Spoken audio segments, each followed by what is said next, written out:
เคยไหมรู้สึกว่าตัวเองไม่ดีพอหรือเหมือนโลกนี้ไม่มีใครอยากเข้าใกล้เรา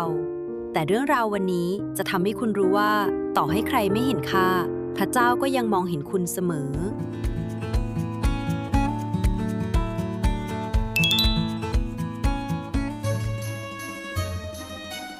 ในเมืองหนึ่งมีชายชื่อสักเคียสเขาเป็นคนเก็บภาษีและร่ำรวยมากแต่เงินที่เขามีไม่ได้ทำให้เขามีความสุขเลยเพราะคนทั้งเมืองไม่ชอบเขาบางคนพูดว่าเขาโกงเงินเราบางคนไม่อยากแม้แต่จะมองหน้าเขาและอีกอย่างหนึ่งสักเคียสตัวเตี้ยมันยิ่งทำให้เขารู้สึกว่าตัวเองเล็กทั้งภายนอกและในใจวันหนึ่งมีข่าวแพร่ไปทั่วเมืองว่าพระเยซูจะเสด็จมาผู้คนต่างออกไปต้อนรับเต็มถนนแน่นไปหมดสักเคียสก็อยากเห็นพระองค์เหมือนกันแต่เขาเตี้ยเกินไปมองไม่เห็นเลยแทนที่จะยอมแพ้เขาตัดสินใจวิ่งไปข้างหน้าแล้วปีนขึ้นไปบนต้นมะเดื่อใช่ผู้ชายรวยๆคนหนึ่งยอมปีนต้นไม้เพื่อแค่จะได้เห็นพระเยซูเมื่อพระเยซูเดินมาถึงพระองค์หยุดเงยหน้าขึ้นแล้วพูดว่า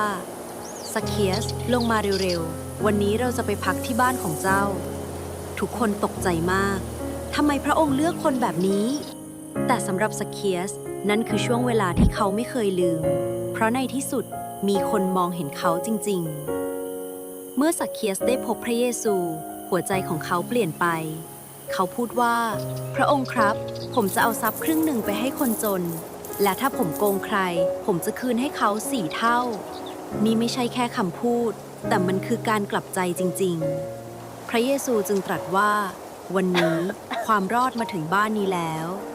เรื่องของสักเคียสสอนเราว่าไม่ว่าคุณจะเคยผิดพลาดแค่ไหนพระเจ้าก็ยังรักคุณไม่ว่าคนอื่นจะมองคุณยังไง